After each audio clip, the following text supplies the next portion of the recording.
दोस्तों, मोदी सीखे पर्रिकर से जिसने अमेरिका से लिया पंगा। देश इसलिए तो है चंगा।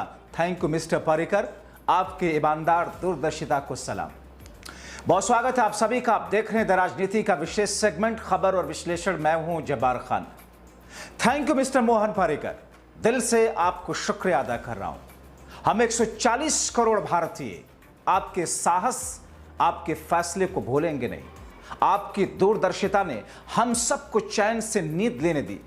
हमारी तीनों सेनाओं की भूमिका तो है, लेकिन आपके फैसले को हम भूल नहीं सकते।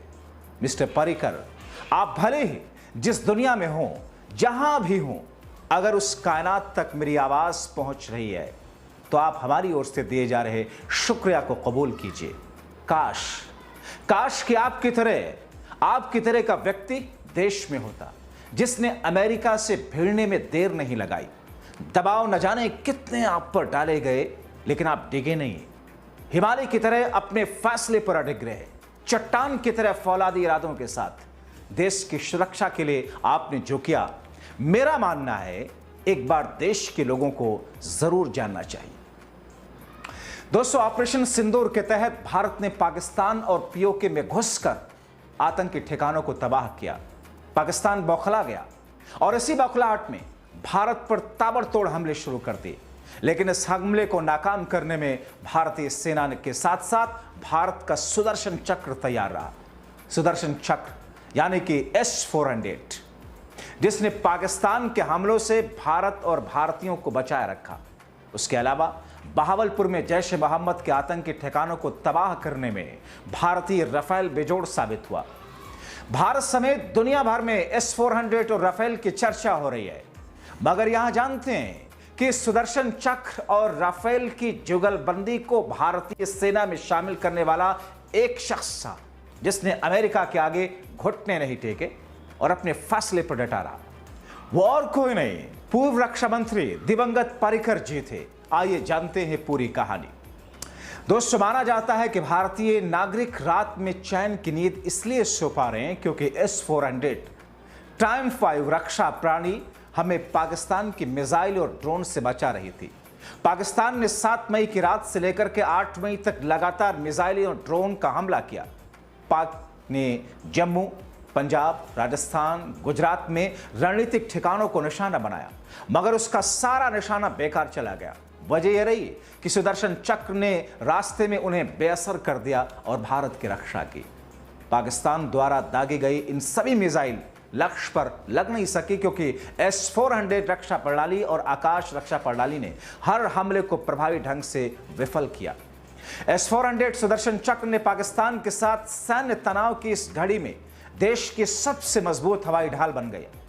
दोस्तों, आज जिस सुदर्शन चक्र और राफेल पर हम इतरा रहे हैं, उसे देश के दिवंगत पूर्व रक्षा मंत्री मनोहर पर्रिकर ने खरीदा था। जब वो इसे खरीदने की प्लानिंग कर रहे थे तब उन्हें काफी विरोध का सामना करना पड़ा। आज उनकी ये दूरदर्शिता भारत को ऐसी युद्धक कार्रवाई से देश को बचा रही है। S-400 टाइम्स रूस में बना निर्मित दुनिया का सबसे बेहतरीन लंबी दूरी का वायु रक्षा हथियार है, जो 600 किलोमीटर की सीमा के भीतर कई हवाई लक्ष्यों को ट्रैक करने और उन्हें नष्ट करने में सक्षम है। उसकी खूबी यह है कि एक साथ करीब 90 टारगेट्स को नष्ट करने की शानदार क्षमता रखता है। यह मल्टी लेवल पर सुरक्षा करता है। यही नहीं, एक साथ कई हमले को विफल करने में निर्णायक साबित हुआ है। इसके इंटरसेप्टर ने ड्रोन और मिसाइलों को हवा में ही मार गिराया। सुदर्शन चक्र भारत का उत्तरी और पश्चिमी सीमाओं पर रणनीतिक रूप से तैनात किया गया। ये लड़ाकू विमान से लेकर के ड्रोन और बैलिस्टिक मिसाइल तक के हवाई खतरों का पता लगा सकता है, उन्हें ट्रैक कर सकता है, नष्ट कर सकता है। दोस्तों, साल 2018 में S-400 के 3 स्क्वाड्रन आ चुके हैं और तब से तैनात हैं। इस साल और भी स्क्वाड्रन आने की उम्मीद है। अक्टूबर 2018 में रूस के साथ 35,000 करोड़ रुपयों के सौदे में इन्हें तैनात किया गया।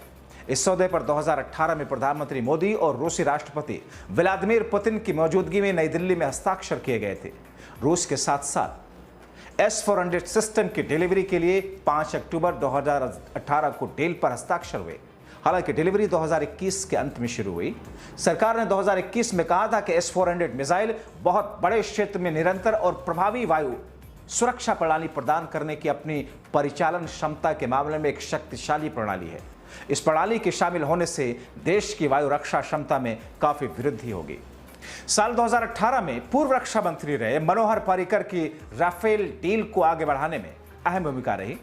पर्रिकर ने कहा था कि राफेल के आने से भारत पाकिस्तान की हवाई क्षमता पर भारी पड़ेगा। इसका टारगेट अचूक होगा। राफेल ऊपर नीचे अगल बगल यानी कि हर तरफ निगरानी रखने में सक्षम है। मतलब इसकी विजिबिलिटी 360 डिग्री होगी। पायलट को बस विरोधी को देखना है और बटन दबाना है और बाकी काम कंप्यूटर कर लेगा। इसमें पायलट के लिए एक हेलमेट भी होगा। उस वक्त पर्रिकर ने कहा था 1999 के कारगिल युद्ध में भारतीय वायुसेना ने पाकिस्तान पर इसलिए हावी रही थी क्योंकि भारत की मिसाइल की पहुंच Su-30 और MiG-20 के साथ 30 किलोमीटर तक थी। दूसरी तरफ पाकिस्तान की पहुंच 20 किलोमीटर तक थी, इसलिए हम आगे रहे। हालांकि 1999 से 2014 के बीच पाकिस्तान ने अपनी क्षमता को बढ़ाकर 100 किलोमीटर तक कर लिया, जबकि भारत इस दौरान अपनी पहुंच 60 किलोमीटर ही बढ़ा पाया। मतलब हम लोग अभी खतरे में हैं। पाकिस्तानी लड़ाकू विमान हम पर हमले करेंगे तो हम पलटवार नहीं कर पाएंगे। राफेल के आने के बाद हमारी पहुंच 150 किलोमीटर तक हो जाएगी। दोस्तों, S-400 उन्नत वायु रक्षा प्रणाली लगभग एक दशक पहले दिवंगत रक्षा मंत्री मनोहर पर्रिकर की दूरदर्शिता का नतीजा है। 2016 में भारत की दीर्घकालिक वायु रक्षा योजनाओं के बदलाव आने शुरू हुए। अपनी दूरदर्शिता, बुद्धिमत्ता और ईमानदारी के लिए जाने जाने वाले पर्रिकर ने भारत के रक्षा मंत्रालय में इंजीनियरिंग कौशल और राजनीतिक स्पष्टता का एक दुर्लभ मिश्रण लाया। पर्रिकर के नेतृत्व में देश की वायु रक्षा रणनीति की विश्लेषण करने के लिए एक व्यापक समीक्षा शुरू की। इस समय पर किए गए हस्तक्षेप की बदौलत भारत ने तकनीकी रूप से बेहतर S-400 प्रणाली हासिल की।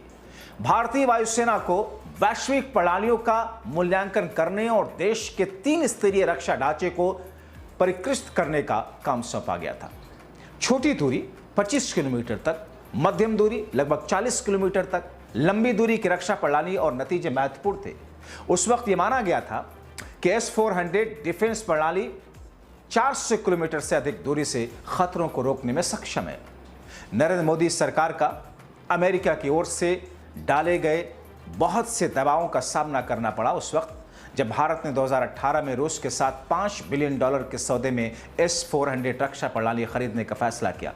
अमेरिका ने 3 साल पहले सार्वजनिक रूप से कहा था कि वो भारत को रूस से S-400 खरीदने से हतोत्साहित कर रहा है। डोनाल्ड ट्रंप सरकार और जो बाइडेन प्रशासन दोनों ही भारत के रूस से S-400 हासिल करने के खिलाफ थे। हालांकि कूटनीतिक दबाव के बावजूद पर्रिकर ने अपनी बात पर अडिग रहे। दोस्तों, अमेरिका में पूर्ववर्ती ट्रंप प्रशासन ने अपने countering America's adversaries through sanction act के तहत प्रतिबंधी की चेतावनी भी दी थी। 2017 में पारित CAATS में मॉस्को के साथ में व्यापार करने वाले देशों के खिलाफ प्रतिबंधों का प्रावधान था। हालांकि पर्रिकर ने भारत की रणनीतिक सतर्कता को प्राथमिकता देते हुए इस सौदे को आगे बढ़ाया। उनका मानना था कि भारत के आसमान को इस स्तर की सुरक्षा की जरूरत है। यही वजह है कि देश और उनके इस नजरिए के लिए आभारी हैं हम सब। और इसीलिए आज शायद हर कोई दिवंगत पूर्व रक्षा मंत्री मनोहर पर्रिकर को थैंक यू बोल रहा है। आप क्या सोचते हैं? अपनी राय कमेंट बॉक्स में जरूर लिखें। अभी के लिए इतना ही। आप सभी का बहुत शुक्रिया।